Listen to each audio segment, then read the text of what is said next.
ঘোষণা করা।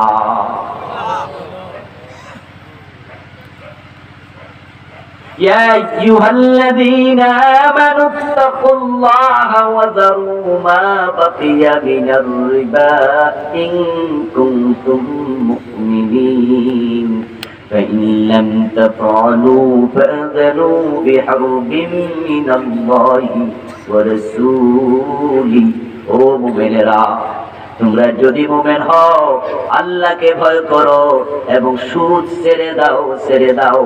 যদি সুদ ছাড়তে না পারো আল্লাহ এবং রাসূলের সাথে যুদ্ধ করার জন্য প্রস্তুত হও।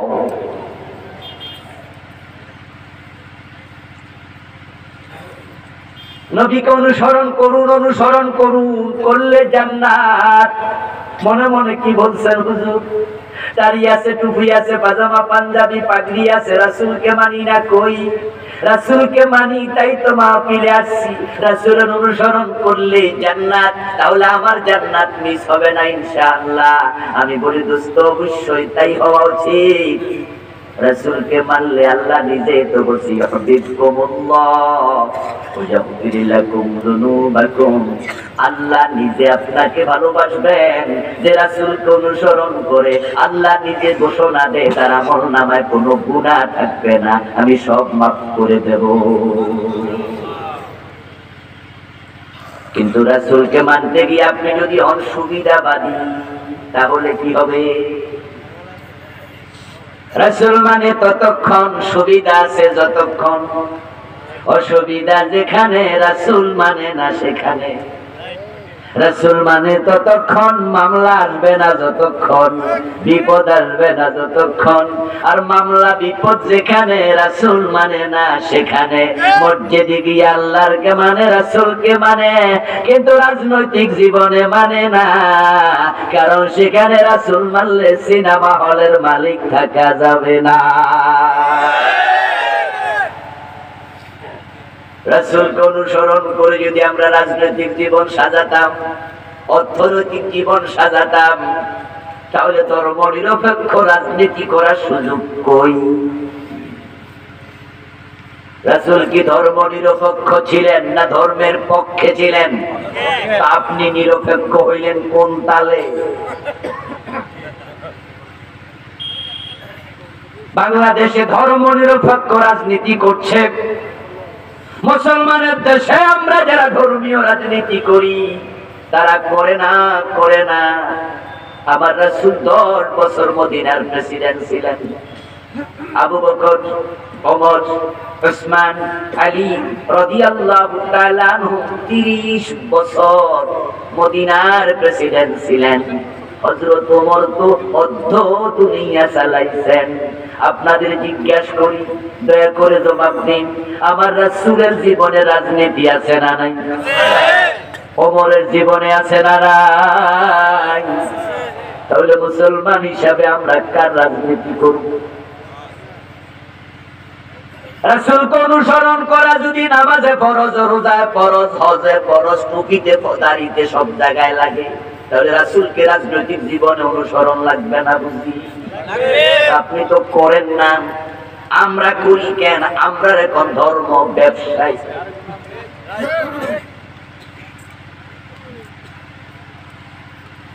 আপনি আমাকে গালি দিলেন, আমাদের গালি দিলেন যে তারা ধর্ম ব্যবসায়ী।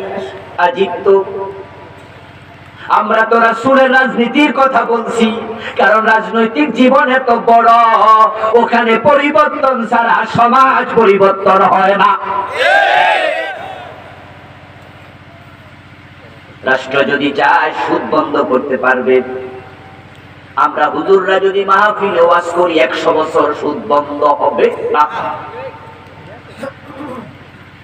151 জন এমপি যদি সংসদে যায় তারা সুদের বিপক্ষে না বলে, তাহলে একদিনে সুদ বন্ধ হয়ে যাবে।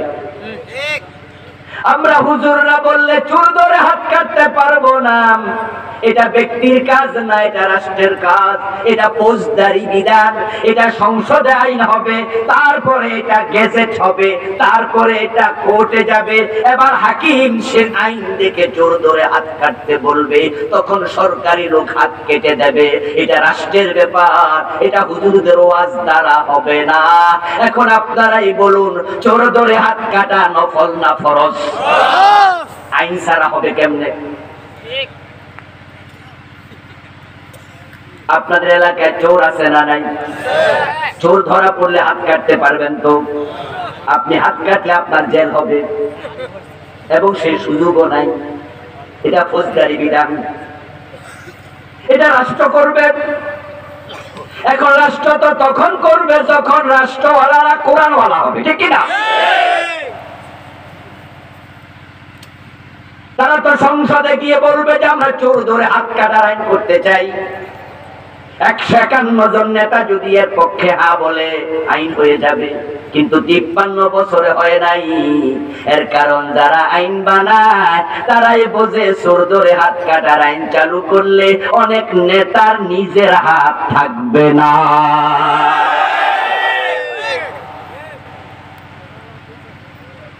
কারণ বাড়িতে আয়নার সামনে দাঁড়াইলে তারা আয়নার ভিতরে চোর দেখতে পায়। আয়নার ভিতরে কি? নেত্রী নিজে তো কয়েকদিন আগে বললেন তার বাড়ির পিয়ন কত কোটি টাকার মালিক। এটাকে আমরা বানাই কইতাছি 400 কোটি।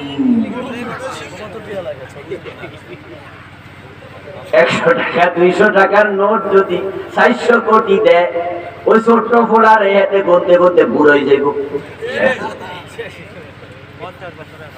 আপনারা বলুন তো, 400 কোটি বেটা কি চাকরি করে কামাইছে?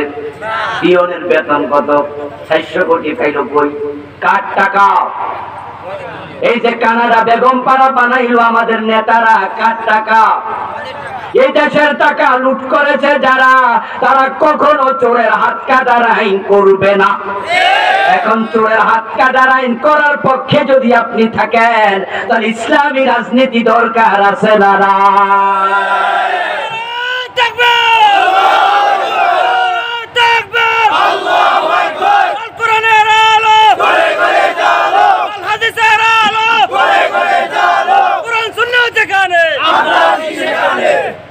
আমার প্রিয় ভাই, রাসূলুল্লাহ সাল্লাল্লাহু আলাইহি ওয়াসাল্লামকে অনুসরণ করা যদি ফরজ হয়, রাসূল যে 10 বছর মদিনা চালাইলেন, ওভাবে চালানো কি ফরজ নয়? কথা বুঝেন? কিন্তু আমাদের কনসেপশন কি দেখেন, মসজিদে জোহরের নামাজ চলছে, আপনাদের কিশোরগঞ্জ জজ কোর্টের জজ সাহেব জোহরের নামাজে গেল, ইমাম সাহেব 2 রাকাত পড়ার পর বসতে ভুলে গেছে। অথচ 2 রাকাতের পর জোহরের নামাজে, ফরজ নামাজে 2 রাকাতের পর বসা ওয়াজিব। ইমাম ভুল করেছেন, দাঁড়াইতে শুরু করছে। আমরা দাঁড়াবো না লোকমা দেব? জজ সাহেবকে লোকমা দেবে না? উনিও দেবে। হুজুরের ভুল হয়েছে, ওয়াজিব ছুটাই ফেলছে, ওয়াজিব বাদ দিছে। হুজুরকে লোকমা দিল, নামাজ শেষ হলো। জজ সাহেব আবার কোর্টে গিয়ে বসলো, চুরির মামলা রায় দিচ্ছে, চোর ধরে জেলে দাও। অথচ কোরআনের মাঝে আছে আস-সারিকু ওয়াস-সারিকাতু ফাকতাউ আইদিয়াহুমা, চোর নারী হোক আর পুরুষ হোক হাত কেটে দাও। জজ সাহেব এই রায় দিল না, চোর ধরে হাত কাটা তো ফরজ, আর ইমাম ভুল করছে ওয়াজিবে। জজ সাহেব ওয়াজিবে লোকমা দেয়, ফরজের খবর নাই।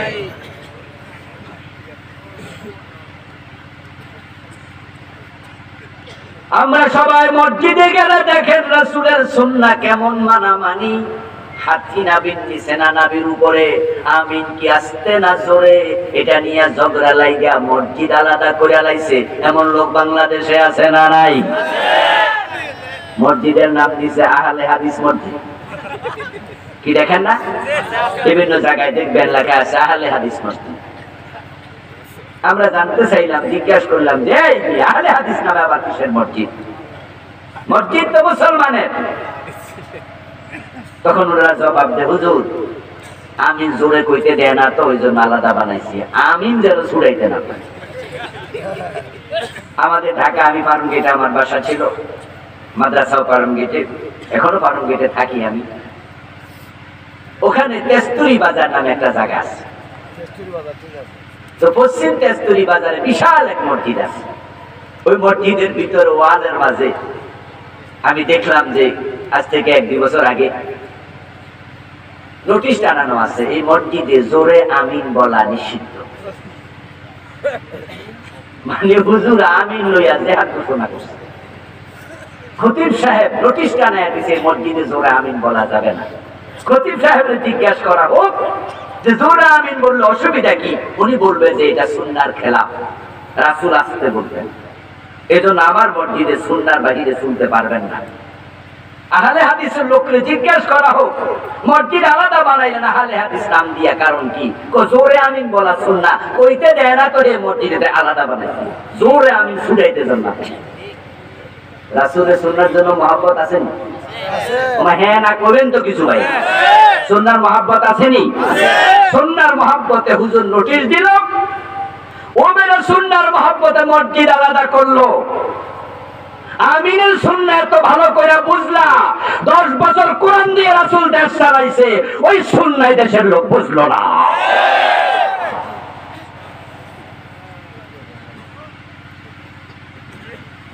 নবীজি সাল্লাল্লাহু আলাইহি ওয়াসাল্লামকে আল্লাহ তাআলা কেন পাঠালেন, তার জীবনের লক্ষ্য কি, আসুন সেখানে চলে যাই এবার।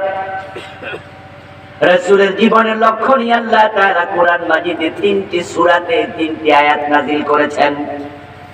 সূরা সাফ আয়াত নাম্বার 9, সূরাতুল ফাত আয়াত নাম্বার 28, সূরাতুত তাওবা আয়াত নাম্বার 33। 3টা সূরা, 3টা আয়াত, কিন্তু মেসেজ দিলেন মাত্র একটা। একই কথা 3 বার বলেছেন, ওয়াল্লাযী আরসালা রাসূলাহু বিল হুদা ওয়া দীনিল হক লিইয়ুযহিরাহু আলাদ দীনি কুল্লি। একই কথা 3 বার বললেন। আল্লাহ তাআলা বলে, আমি আমার রাসূলকে কোরআন সহ পাঠাইলাম। হুদা মানে কোরআন, বিল হুদা, হুদা মানে কি? কোরআন। হাদা হুদা, হুদাল লিন-নাস, হুদাল লিল-মুত্তাকিন, ফামান তাবিআ হুদায়া ফালা খাউফুন আলাইহিম ওয়ালা হুম ইয়াহজানুন, ফামান ইত্তাবা হুদায়া ফালা ইয়াদিল্লু ওয়ালা ইয়াশকা। কোরআনকে আল্লাহ নিজে বারবার বলছেন এটাই হুদা। হুদা মানে সত্যের পথ প্রদর্শনকারী, হিদায়াত দানকারী। হিদায়াত পেতে হলে কোরআনের কাছে যেতেই হবে। আমি এ কোরআন রাসূলকে দিলাম, ওয়া দীনিল হক, সত্য ধর্ম দিলাম। সত্য ধর্মের নাম কি? ইসলাম। সবাই বলতে হবে ইসলাম। গর্বের সাথে বলেন, সত্য ধর্ম কোনটা? তাহলে বাকি যেগুলো আছে বাতিল। ইসলাম সর্বশ্রেষ্ঠ ধর্ম নাকি একমাত্র ধর্ম? যদি বলেন সর্বশ্রেষ্ঠ, তাহলে বোঝা যায় আরো কিছু শ্রেষ্ঠ আছে। অথচ আল্লাহ কই, জিনা ইন্নাদ দীনা ইনদাল্লাহি ইসলাম, আল্লাহর কাছে ধর্ম শুধু একটা, সেটার নাম হলো ইসলাম। বাকিগুলো আদিয়ানে বাতিলা, সব বাতিল। ومن يبتغي غير الإسلام دينا فلن يقبل منه। আরেক আয়াতে আল্লাহ তাআলা বলেন, যদি কোনো ব্যক্তি ইসলাম ব্যতীত কোন দিন তালাশ করে, কোন ধর্ম তালাশ করে, সেটা গ্রহণ করা হবে না। ইসলাম সত্য ধর্ম, ইসলাম একমাত্র ধর্ম, ইসলামই হলো সনাতন ধর্ম। সনাতন ধর্ম কি হিন্দু ধর্ম না ইসলাম ধর্ম? অথচ আমাদের দেশের মুসলমানের সন্তানরাও মাঝে মাঝে বলে সনাতন ধর্মীদের পূজা উৎসব। সনাতন শব্দের অর্থ হলো পুরাতন, ওল্ড। বলুন তো, পৃথিবীর প্রথম নবীর নাম কি? বলেন না, সহজ কথা তো, জবাব দেন না। প্রথম নবীর নাম কি? আদমের ধর্ম কি হিন্দু ধর্ম ছিল? আদম আলাইহিস সালামের ধর্মের নাম ছিল ইসলাম। তাহলে আদমের ধর্মের চেয়ে পুরাতন কোন ধর্ম আছে? তো হিন্দু ধর্ম কেমনে সনাতন? সনাতন যদি হয়, পুরাতন যদি হয়, আদমের ধর্মই পুরাতন ধর্ম, ঠিক নাকি? এর আগে মানুষ নাই, এর আগে কোন ধর্ম নাই। হিন্দুরা এসব কথা তারা বলে বুঝায় যে ইসলাম নাকি নতুন, ওদেরটা পুরান। মানে ওরা বুঝাচ্ছে ওরে আসো, নাউযুবিল্লাহি মিন যালিক। ইসলাম একমাত্র ধর্ম, ইসলাম সর্বপুরাতন ধর্ম, ইসলাম হলো সত্য ধর্ম। আল্লাহ বলে আমি ইসলাম দিয়ে আমার নবীকে পাঠাইলাম, কোরআন দিয়ে পাঠাইলাম। কেন? লিইউযহিরাহু আলা দ্বীনি কুল্লিহি। সমাজে যত ধর্ম আছে, মতবাদ আছে, মানুষের বানানো নিয়ম আছে, যত সংবিধান আছে, আমার নবী সবগুলোর উপর ইসলামকে বিজয়ী করে দেবেন। আমি নবীকে পাঠাইছি দিন বিজয় করার জন্য। রাসূলুল্লাহ সাল্লাল্লাহু আলাইহি ওয়াসাল্লাম সাহাবায়ে কেরামের সামনে বললেন, শোনো, আদ-দীনু ইয়ালু ওয়া লা ইউলা। আমি যে দিন নিয়ে এসেছি, ইসলাম নিয়ে এসেছি, ইসলাম বিজয়ী হতে এসেছে, পরাজিত হতে নয়। সুবহানাল্লাহ পড়ুন। ইসলাম বিজয়ী হতে এসেছে, পরাজিত হতে নয়। আমার রাসূল ইসলামকে বিজয়ী অবস্থায় পৃথিবীতে রেখে তিনি চলে গেছেন আমাদের মাঝ থেকে। রাসূলুল্লাহ যখন মারা যান, তখন সমাজে ইসলাম ছিল বিজয়ী, মক্কায়ও বিজয়ী, মদিনাতেও বিজয়ী। আমার প্রিয় নবী সাল্লাল্লাহু আলাইহি ওয়াসাল্লাম যখন ইন্তেকাল করেন, তখন কোরআনের একটা আয়াত বাদ নাই যেটার আইন সমাজে বাস্তবায়িত হয় নাই। প্রতিটা আয়াত বাস্তবায়ন রাসূল করেছেন। সমাজে ইসলামকে রাসূলুল্লাহ বিজয় করে তারপরে মারা গেলেন। আমার প্রিয় ভাইয়ের, আপনাদেরকে এবার একটু জিজ্ঞাসা করবো, দয়া করে বলুন তো, বাংলাদেশে বর্তমানে ইসলাম বিজয়ী না পরাজিত? জোরে বলেন। ইসলামের আইনে দেশ চলছে, সমাজ চলছে। এখন বলুন তো, ইসলাম যদি পরাজিত অবস্থায় থাকে, নবীর অনুসরণটা হলো কেমনে?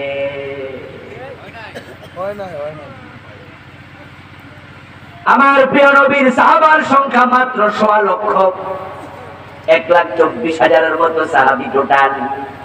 বিদায় হজের দিন হাজির ছিলেন ১,১৪,০০০-এর মতো। এর আগে ১০,০০০ মারা গেলেন অনুপস্থিত সহ। ১.৫ লক্ষ সাহাবীকে নিয়ে আমার রাসূল মাত্র ২৩ বছর নবুয়ত জিন্দেগিতে যদি ইসলাম বিজয়ী করতে পারেন, আমরা বাংলাদেশে মুসলমান আছি ১৬ কোটির বেশি। আমাদের দেশের বয়স ৫৪ বছর চলছে, ইসলাম পরাজিত আছে, এটাই প্রমাণ করে আমরা রাষ্ট্রীয় জীবনে রাসূলকে অনুসরণ করতে ব্যর্থ। এতগুলো মুসলমান এই দেশে থাকতে ইসলাম কেন বিজয় হবে না? ইসলাম যদি বিজয় হয়, তাহলে আপনি আর নামাজ রোজার ওয়াজ করাই লাগবে না। সুদ খাইও না, ঘুষ খাইও না, পর্দা করো বলার প্রয়োজন হবে না। কারণ যখন বালতি থেকে পানি নিয়ে মগে লইয়া মাথায় ঢেলে দেন, তখন পায়ের দিকে পানি ধাক্কাইয়া নেয়া লাগে না, পানি নিজে নিজেই নিচে যায়। আর নিচের থেকে ধাক্কাইলে মাথা নিতে কষ্ট আছে। যখন ইসলাম বিজয়ী হয়ে সংসদে ঢুকবে, রাষ্ট্রে ইসলাম এমনিই পৌঁছে যাবে।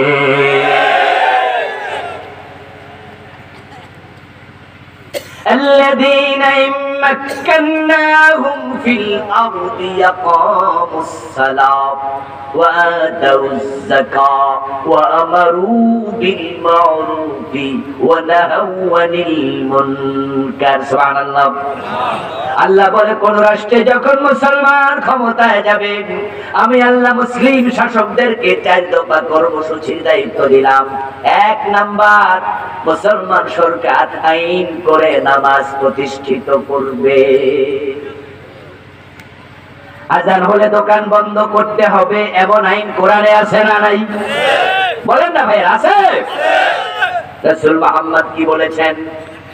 নবীজি সাল্লাল্লাহু আলাইহি ওয়াসাল্লাম বলেন, আজানের পরে যারা আসে নাই মসজিদে, আমার মনে চায় তাদের বাড়িতে আমি আগুন লাগাইয়া দেই। ইসলামী রাষ্ট্র হলে সব মানুষ নামাজি হতে হবে।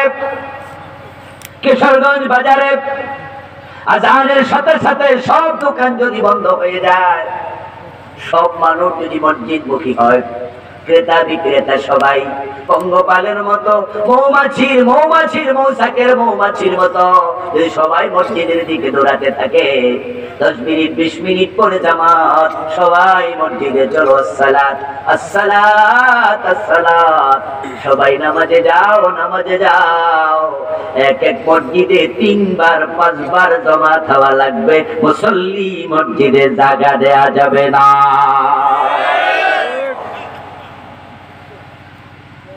দিন যদি বিজয় হয়ে যায়, তখন যাকাত ভিত্তিক অর্থনীতি চালু হয়ে যাবে ইনশাআল্লাহ।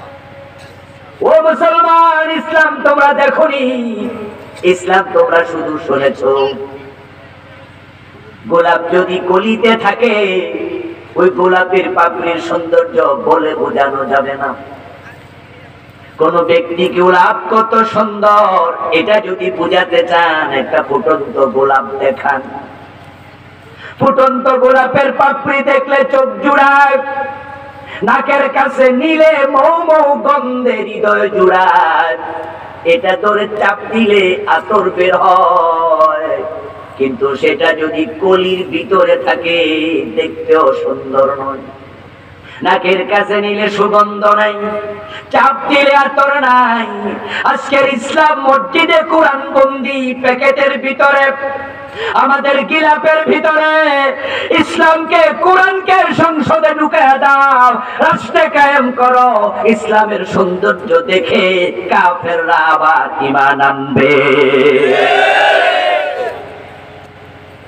হযরত ওমরের সময় অর্ধ পৃথিবীতে এতটাই শান্তি কায়েম হয়েছিল, অন্য অন্য দেশ থেকে কাফের বাদশা প্রতিনিধি পাঠাইতো, মদিনায় গিয়ে খবর লাও এত শান্তি কেমনে কায়েম হলো। যেই হানাহানি মারামারির যুগে কোরআন এসেছে, সেই যুগকে আইয়ামে জাহিলিয়া বলা হতো। আবার রাসূল ইন্তেকালের আগে বলে গেলেন সেই নাম বাদ, খায়রুল কুরুনি কারনি, বরং নাম পরিবর্তন, এখন এই যুগের নাম খায়রুল কুরুন। বাংলা হলো পৃথিবীর সবচেয়ে সেরা যুগ। এখন আর মারামারি নাই, হানাহানি নাই, মেয়েদেরকে বাবা আর জীবিত কবর দেয় না, খুন নাই, দর্শন নাই, মানুষ ঘরে দরজা খুলে ঘুমায়, চুরি নাই, পকেটে টাকা নিয়ে মানুষ হাঁটে, ডাকাতি নাই, সুন্দরী নারী গলায় স্বর্ণের চেন দিয়া, নেকলেস দিয়া বাবার বাড়ি থেকে একা স্বামীর বাড়ি চলে যায় মাইলের পর মাইল। তাদের অন্তরে আল্লাহ ছাড়া কোনো ডাকাতের ভয়। অর্থ দুনিয়ার সম্রাট ওমর গাছতলায় একা একা ঘুমায়া থাকতেন, বডিগার্ডের কোনো প্রয়োজন আর নাই। মদিনা থেকে জেরুজালেমের দূরত্ব 1000 কিলোমিটারের মতো। শুধুমাত্র একজন বৃত্ত রাখাল চাকর ওটের রশি টানার জন্য সঙ্গে নিয়া হযরত ওমর একা একা জেরুজালেম চলে গেছেন, সাথে কোনো বডিগার্ড নাই, অথচ তিনি অর্ধ দুনিয়ার প্রেসিডেন্ট। যে আরব দেশের মানুষ 2 দিন 3 দিন না খায়া থাকতো, রাসূলুল্লাহ নিজেও পেটে পাথর বেঁধেছেন। ভাই হাকিতে হাদিস এসেছে, ক্ষুধার তাড়নায় পেটে পাথর বাঁধা রাসূল সাহাবীদের মাঝে 2 দিন 3 দিন না খায়া ছিল কত সাহাবী। কিন্তু ইসলাম যখন কায়েম হয়ে গেল, এস্টাবলিশড হয়ে গেল, হযরত ওমরের যুগে আমরা ইসলামের ইতিহাসের পাতায় পড়েছি, দেখেছি যাকাত বিভাগের কর্মচারী কান্দে যাকাতের টাকা নিয়ে ভরে, যাকাত খাওয়ার লোক নাই। কেউ কাউকে ঠকায় না, মানুষগুলোর চরিত্র এখন এত ভালো, ইউসিরুনা আলা আনফুসিহিম ওয়ালাউ কানা বিহিম খাসাসা। এখন আল্লাহ কয় তারা নিজে না খেয়ে অন্যকে খাওয়াইয়া দেয়। ও বন্ধু, ইসলাম যদি আবার বাংলাদেশে ফিরে আসে, আমরা যদি এই দেশে ইসলামটাকে এস্টাবলিশ করতে পারি, বিজয় করতে পারি, আমাদের নেতাগুলা যদি সৎ হয়ে যায়, সোনার বাংলা হতে বেশি দিন লাগবে না। দুইজন মন্ত্রী বাংলাদেশে ছিলেন 15 বছর আগের মন্ত্রণালয়ে, মতিউর রহমান নিজামী, জনাব আলী হাসান মোহাম্মদ মুজাহিদ। আপনার কাছে তাদের পছন্দ নাও হতে পারে, এটা আপনার বিষয়, আমি হাত দিলাম না। ইখতিয়ার আছে আপনার পছন্দ অপছন্দ করার, কিন্তু আপনার বিবেকের কাছে আমার প্রশ্ন, 5 বছরের টাকা তারা কত টাকা দুর্নীতি করছে?